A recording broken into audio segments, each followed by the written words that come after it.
حضرت عمر رضی اللہ تعالیٰ عنہ کا دربار لگا ہے. ایک شخص کو پکڑ کر لوگ لے آتے ہیں کہ اس شخص نے ہمارے باپ کو قتل کر دیا. حضرت عمر رضی اللہ تعالیٰ عنہ نے پوچھا کیا ماجرا ہے بھائی؟ اس نے کہا جی واقعی میں ان کے باپ کا قاتل ہوں، لیکن میں نے قصداً قتل نہیں کیا. ہوا یہ کہ میں ایک مسافر ہوں، جا رہا تھا، راستے کے اندر سبز چراگاہ تھی، میرا اونٹ بھوکا تھا، اس چراگاہ میں داخل ہو گیا. اس کے بوڑھے باپ نے پتھر اٹھایا اور میرے اونٹ کو مارا، اس کی آنکھ نکل گئی. مجھے بڑا غصہ آیا، میں نے وہی پتھر اٹھا کر اس کے باپ کو دے مارا، لیکن وہ ایسے ٹکانے پہ لگا کہ اس کا باپ فوراً فوت ہو گیا. میرا قصد اور ارادہ نہیں تھا، لیکن بہرحال میں اس بات کا اقراری ہوں کہ میں نے اس کے باپ کو قتل کر دیا ہے. آپ جو حکم سنائیں میں اس کو قبول کروں گا، لیکن میں ایک مہلت مانگتا ہوں کہ میرے دوست، میرے بھائی کی کوئی رقم میرے ذمہ ہے، میرے پاس اس نے امانت رکھی ہوئی ہے اور وہ مجھے پتا ہے کہ میں نے کہاں چھپا کے رکھی ہوئی ہے. اگر آپ فیصلہ کر دیتے اور میری گردن کاٹ دی جاتی ہے تو وہ امانت جو میں نے رکھی ہوئی ہے سنبھال کر کے، میرے علاوہ کوئی جانتا بھی نہیں ہے، تو وہ اس تک کون پہنچائے گا؟ اگر آپ مجھے 3 دن کی مہلت دے دیں تو میں جا کر کے اس کی امانت اس کو واپس کر کے پھر واپس آؤں گا، پھر یہ پھندا پھانسی کا میں اپنے گلے میں ڈلوانے کے لیے تیار ہوں گا. حضرت عمر رضی اللہ تعالیٰ عنہ نے فرمایا کہ کوئی شخص تیری ضمانت دے دے تو ہم تجھے چھٹی دینے کے لیے تیار ہیں. اس نے دائیں بائیں دیکھا، پورے مدینے میں اس کا کوئی شناسہ ہی نہیں تھا، واقف ہی نہیں تھا، ایک اجنبی شخص تھا. حضرت ابو ذر غفاری کھڑے ہو گئے، کہا حضرت عمر میں اس کی ضمانت دیتا ہوں. ضمانت دے دی گئی، وہ چلا گیا. تیسرے دن وعدے کا جو وقت تھا، لوگ جمع ہو گئے، دربار لگ گئے، ابھی تک آنے والا نہیں آیا. لوگوں نے کہا ابو ذر تو نے غلطی کی ہے، ایک اجنبی کی ضمانت دی اور ابھی تک وہ نہیں آیا. اور میاں صاحب فرماتے ہیں ایک بار جو پھائیں اڑ جاندے اور پھر کدی نہ پھنستے نے. ظاہر ہے وہ چلا گیا، واپس تو نہیں پلٹ کے آئے گا، اسے پتا ہے کہ آگے سیدھی سیدھی میری موت ہے، تو تم نے یہ کیا غلطی کی؟ خیر آپ نے فرمایا کہ اگر وہ نہ آیا تو یہ پھانسی کا پھندا میرے گلے میں ڈال لینا، لیکن بہرحال میں نے اس کی ضمانت دی. کچھ عرصہ بیتا کہ دور سے گرد و غبار اڑتا ہوا دکھائی دیا. جب صورت واضح ہوئی تو وہی شخص تھا. حضرت عمر فاروق رضی اللہ تعالیٰ عنہ کے دربار میں کھڑا ہو کہنے لگا حضرت کسی وجہ سے تاخیر سے پہنچا ہوں، معذرت چاہتا ہوں، اب جو حکم ہے پورا کیجیے. حضرت عمر رضی اللہ تعالیٰ عنہ اس کے پھانسی کے احکامات جاری کر چکے تھے. آپ نے فرمایا کہ ابو ذر یہ بتا کہ تو نے اس کی ضمانت کیسے دی جب تو اسے جانتا نہیں تھا؟ تو سنو حضرت ابو ذر غفاری نے کیا کہا. کہا ایک اجنبی میرے محمد کے مدینے میں پناہ مانگ رہا تھا اور اس نے چاروں سمت دیکھا اور کوئی شخص نہیں تھا جو اس کو امان دیتا اور اس کی ضمانت دیتا، تو میں نے اس لیے ضمانت دے دی کہ نہ بھی آیا تو اپنی جان چلی جائے گی. کل کو یہ تو نہیں کہے گا کہ محمد کے مدینے میں کسی نے ضمانت مانگی تھی، پورے شہر میں کوئی ضمانت دینے والا نہیں تھا. اس کو کہا کہ انہوں نے تو ضمانت دے دی، میاں اب تو بتا کہ تو چلا گیا تھا، تجھے جانتا کوئی نہیں تھا، نہ پلٹ کے آتا تو تجھے کوئی پوچھنے والا نہیں تھا، تو تو نے یہ دوبارہ موت کے منہ میں کیوں اپنا سر رکھا ہے؟ تو اس نے کہا کہ میں نے کہا کہ ایک اجنبی کی ضمانت ایسے شخص نے دی ہے جو مجھے جانتا بھی نہیں ہے، اور اگر میں نہ گیا تو لوگ قیامت تک اجنبیوں پر بھروسہ نہیں کریں گے کہ اجنبی یوں سلوک کیا کرتے ہیں. تو حضرت عمر رضی اللہ تعالیٰ عنہ اس کے پھانسی کے احکام جاری کیے. تو جن کے باپ کو قتل کیا تھا وہ بیٹے کھڑے ہو گئے، کہنے لگے تاریخ کی کالک ہم اپنے منہ پہ ملیں گے، ہم بھی اپنے باپ کے قاتل کو معاف کر دیتے ہیں. یہ ہماری تاریخ ہے، یہ ہماری کہانی ہے. لیکن آج ہم کس جگہ پہ کھڑے ہیں اور کیا ہماری صورتحال ہے؟ نہ ہمارا کردار رہا اور نہ ہمارا کوئی تشخص رہا. آج ہم نے اپنا تشخص بھی مٹا کے رکھ دیا، اپنے طرز زندگی بھی بدل دی. نہ ہماری باطن کی وہ روشنی رہی، نہ ظاہری وہ صورتیں رہی کہ ہم پہچانے جائیں کہ حضور کے غلام ہیں، بلکہ آج بھانت بھانت کی بولیاں بول رہے ہیں. اقبال نے کیا کہا تھا؟ اپنی ملت پر قیاس اقوام مغرب سے نہ کر، خاص ہے ترکیب میں تجھے قوم رسول ہاشم. حضرت عمر نکلے یروشلم میں ایک اونٹ ہے، ایک غلام ہے، کبھی وہ سوار ہوتا ہے، کبھی آپ باری مقرر کی ہے۔ جب قریب پہنچے یروشلم کے تو عمر کی باری نکیل پکڑنے کی اور غلام کی باری اوپر سوار ہونے کی آ گئی۔ غلام نے کہا آقا میں مرضی سے اپنی باری چھوڑتا ہوں، آپ آ جائیں، دشمنوں کے مفتوحہ علاقے میں آ رہے ہیں، تازہ تازہ علاقہ فتح ہوا ہے، اسلام کی شان و شوکت ظاہر ہو۔ عمر نے کہا اسلام کی شان و شوکت ایسے ظاہر نہیں ہوتی ہے، اپنی باری پہ تم بیٹھو گے، اپنی باری پہ میں بیٹھوں گا۔ لوگ منتظر کھڑے ہیں، دور سے جب دیکھا کہا اس کی ہیبت سے کانپتے تھے ہم، یہ تو کوئی حبشی لگتا ہے، رنگ کالا ہے، ہونٹ موٹے ہیں، اس سے تو زیادہ حسین اس کا غلام ہے جو آگے آگے چل رہا ہے۔ حضرت ابو عبیدہ نے کہا دھوکہ کھا رہے ہو، ہمارا آقا وہ نہیں ہے جو اونٹنی کے اوپر سوار ہے، ہمارا آقا وہ ہے جو لگام تھامے آگے آگے چل رہا ہے۔ حضرت عمر رضی اللہ تعالیٰ عنہ کو آگے بڑھ کے جابیہ کے مقام پہ حضرت ابو عبیدہ بن جراح نے استقبال کیا، تو حضرت عمر آگے بڑھے اور انہوں نے آگے بڑھ کر کے حضرت ابو عبیدہ کے دونوں کندھوں پہ ہاتھ رکھا، اور سنو حضرت عمر نے کیا کہا لا الہ الا اللہ انا کنا اذل قوم فاعزنا اللہ بالاسلام۔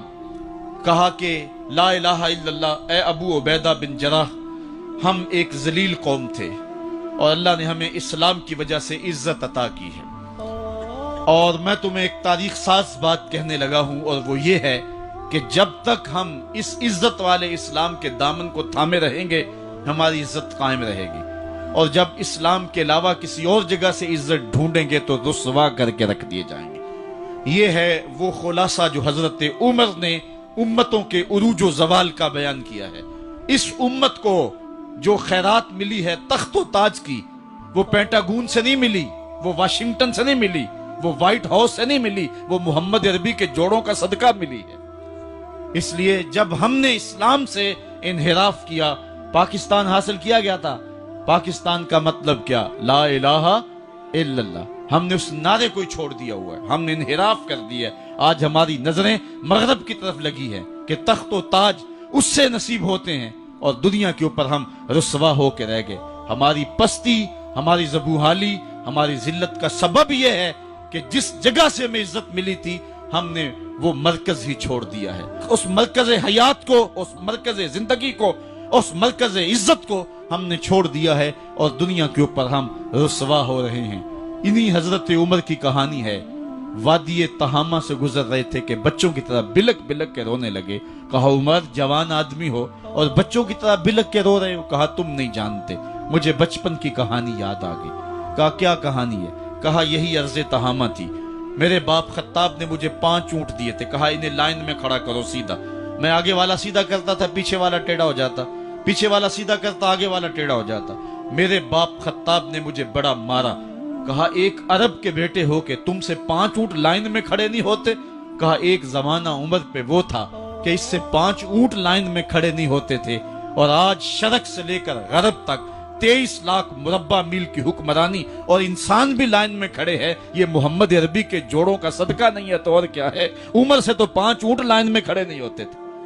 تو یہ عزتیں، یہ تخت و تاج، یہ حکومتیں ہمیں حضور کی دہلیز سے ملی۔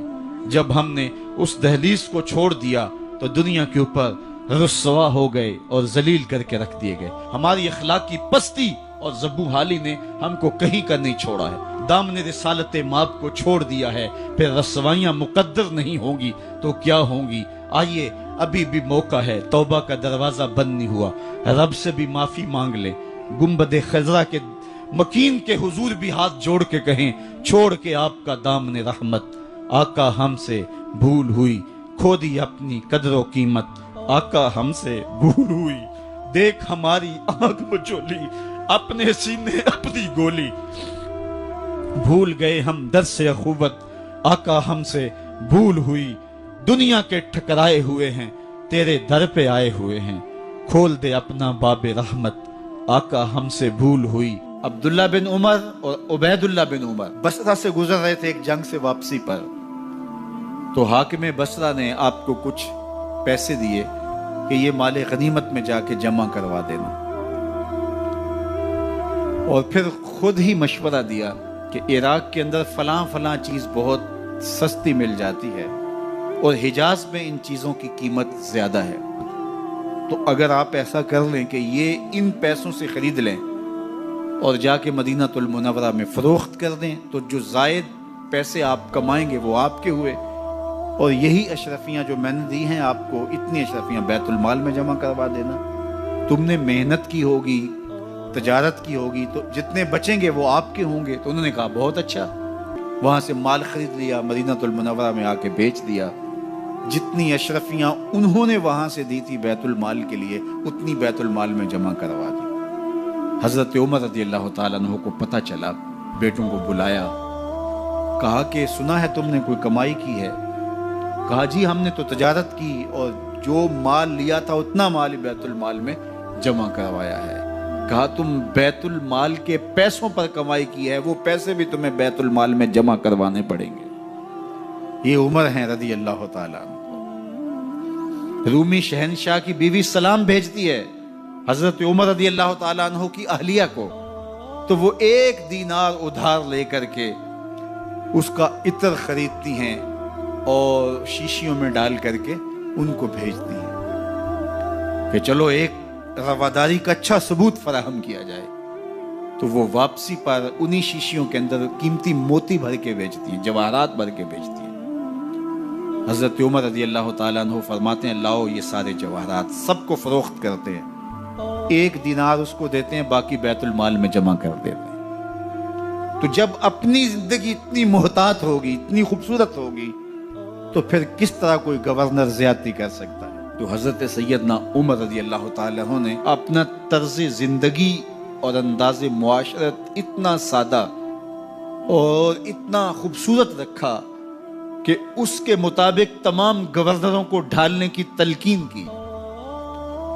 آپ جب بھی کسی شخص کو بطور گورنر اس کا تعین کرتے تو اس کو یہ نصیحتیں کرتے: ایک ترکی گھوڑے پہ سوار نہیں ہوں گے، باریک کپڑا نہیں پہنیں گے، اور انچھنے آٹے کی روٹی کھائیں گے، مکان کا دروازہ نہیں لگائیں گے، کوئی حاجب نہیں رکھیں گے، چوکیدار نہیں رکھیں گے، بواب نہیں رکھیں گے، جو تمہارے تک پہنچنا چاہے ڈائریکٹ پہنچ جائے. اللہ اکبر. اور پھر جب کسی کو متعین کیا جاتا اس کی جائیدادیں لکھ لی جاتی کہ اس کے پاس کتنی جائیداد ہے، وہ حساب اپنے پاس رکھتے. اور جب وہ معزول ہوتا یا اس کا وقت ختم ہوتا تو آپ دیکھتے کہ اب اس کے پاس جائیداد کتنی ہے. اگر وہ جو پہلے آپ نے اپنے پاس ریکارڈ رکھا ہوتا اس سے جائیداد اس کی زیادہ ہوتی تو حضرت عمر بقیہ جائیداد بیت المال میں جمع کرتے. اللہ اکبر. اور یہ کیسے تھا؟ گورنر بول نہیں سکتا تھا، اس لیے کہ حضرت عمر کی اپنی بود و باش بھی اسی طرح کی تھی، اپنا طرز زندگی بھی اسی طرح کا تھا. مال غنیمت میں بہت ساری چادریں آتی ہیں جو سب کو تقسیم کر دی جاتی ہیں. خطبہ جمعہ دینے کے لیے آئے تو ایک شخص کھڑا ہو گیا. عمر خطبہ بعد میں سنیں گے، پہلے یہ بتائیں کہ یہ جو تم نے قمیض پہنی ہے یہ کہاں سے آئی؟ مال غنیمت کے اندر جو چادریں آئی ہیں سب کے حصے میں ایک ایک چادر آئی. آپ داراز قد ہیں، ایک چادر سے قمیض نہیں سل سکتی، تو آپ کی قمیض کہاں سے آئی؟ پہلے اس سوال کا جواب دے دیجئے، پھر خطبہ سنیں گے. اللہ اکبر. آپ کے بیٹے کھڑے ہوتے ہیں. کہا ایک چادر سے میرے باپ کی قمیض نہیں بنتی تھی، میں نے اپنے حصے کی چادر بھی اپنے باپ کو پیش کی ہے. اس نے کہا اب سناؤ، اور ہم سنتے ہیں. یہ ہے حضرت عمر رضی اللہ تعالیٰ عنہ کی اپنی ذاتی زندگی. ایاز بن غنم کے بارے میں یہ پتہ چلتا ہے کہ وہ موٹے کپڑے نہیں باریک کپڑے پہنتا ہے. اس نے گھر کے دروازے پر بواب بھی رکھا ہوا ہے، چوکیدار بھی رکھا ہوا ہے. تو حضرت عمر رضی اللہ تعالیٰ عنہ محمد بن مسلمہ کو بھیجتے ہیں.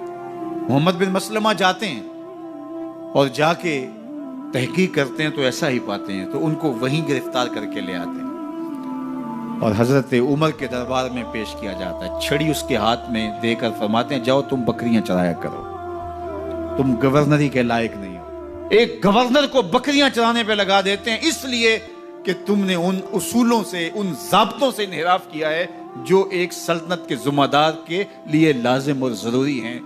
دور موجود کے حکمرانوں کو چاہے وہ عرب کے حکمران ہوں چاہے وہ عجم کے حکمران ہوں، اگر وہ اسلام کا نام لیتے ہیں تو انہیں اپنے اعمال کا جائزہ لینا ہوگا کہ ہم کھڑے کہاں ہیں۔